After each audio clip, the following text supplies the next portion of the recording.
हिंदू धर्मात श्रावण महिना अधिक प्रिय आणि पवित्र मानला जातो।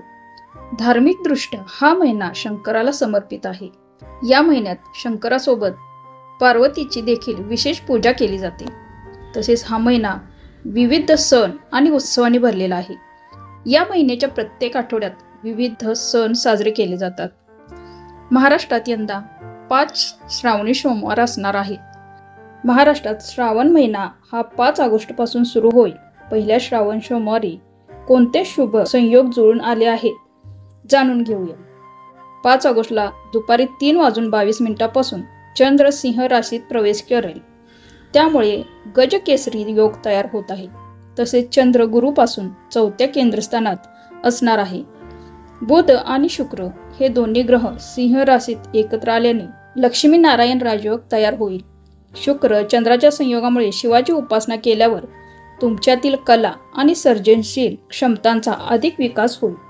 शनी कुंभ राशीत असल्यामुळे शश राजयोग तयार होत आहे। तर सूर्य चंद्राच्या राशीत बदल झाल्याने सूर्य कर्क राशीत तर सिंह चंद्र राशीत असेल। या शुभ संयोगात शंकराची पूजा केल्याने आपल्याला विशेष फलप्राप्ती होईल। शंकराची कशी कराल उपासना?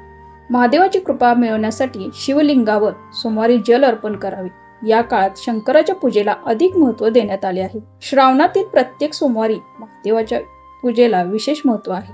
तसेच शिवलिंगावर बेल आणि दुधाचा अभिषेक करावा। असे केल्याने महादेवाची कृपा आपल्यावर राहते। जीवनातील सर्व अडचणी दूर होण्यास मदत होते। 3.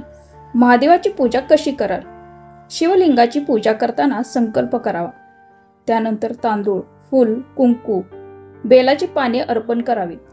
या दरम्यान ओम नमः शिवाय या मंत्राचे उच्चारण करावे। असेच माहितीपूर्ण व्हिडिओ पाहण्यासाठी व्हिडिओला लाईक करून चॅनेलला सबस्क्राईब करा। धन्यवाद। श्री स्वामी समर्थ।